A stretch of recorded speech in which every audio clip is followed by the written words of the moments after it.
Deuteronomy 24.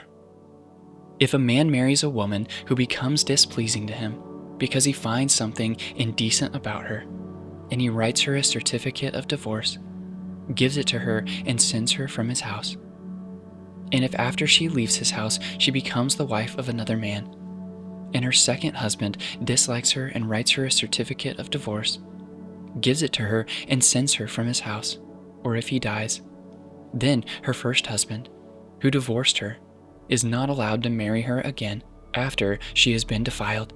That would be detestable in the eyes of the Lord. Do not bring sin upon the land the Lord your God is giving you as an inheritance. If a man has recently married, he must not be sent to war or have any other duty laid on him. For 1 year he is to be free to stay at home and bring happiness to the wife he has married. Do not take a pair of millstones, not even the upper one, as a security for a debt, because that would be taking a person's livelihood as security. If someone is caught kidnapping a fellow Israelite and treating or selling them as a slave, the kidnapper must die. You must purge the evil from among you. In cases of defiling skin diseases, be very careful to do exactly as the Levitical priests instruct you. You must follow carefully what I have commanded them. Remember what the Lord your God did to Miriam along the way after you came out of Egypt. When you make a loan of any kind to your neighbor, do not go into their house to get what is offered to you as a pledge. Stay outside and let the neighbor to whom you are making the loan bring the pledge out to you.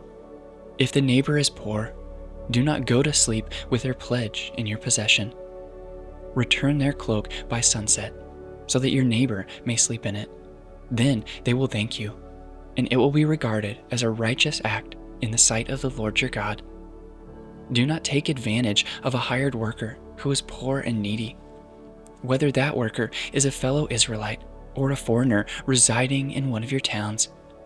Pay them their wages each day before sunset, because they are poor and are counting on it. Otherwise, they may cry to the Lord against you, and you will be guilty of sin. Parents are not to be put to death for their children, nor children put to death for their parents. Each will die for their own sin. Do not deprive the foreigner or the fatherless of justice, or take the cloak of the widow as a pledge. Remember that you were slaves in Egypt, and the Lord your God redeemed you from there. That is why I command you to do this. When you are harvesting in your field and you overlook a sheaf, do not go back to get it. Leave it to the foreigner, the fatherless, and the widow, so that the Lord your God may bless you in all the work of your hands. When you beat the olives from your trees, do not go over the branches a second time. Leave what remains for the foreigner, the fatherless, and the widow. When you harvest the grapes in your vineyard, do not go over the vines again. Leave what remains for the foreigner, the fatherless, and the widow. Remember that you were slaves in Egypt. That is why I command you to do this.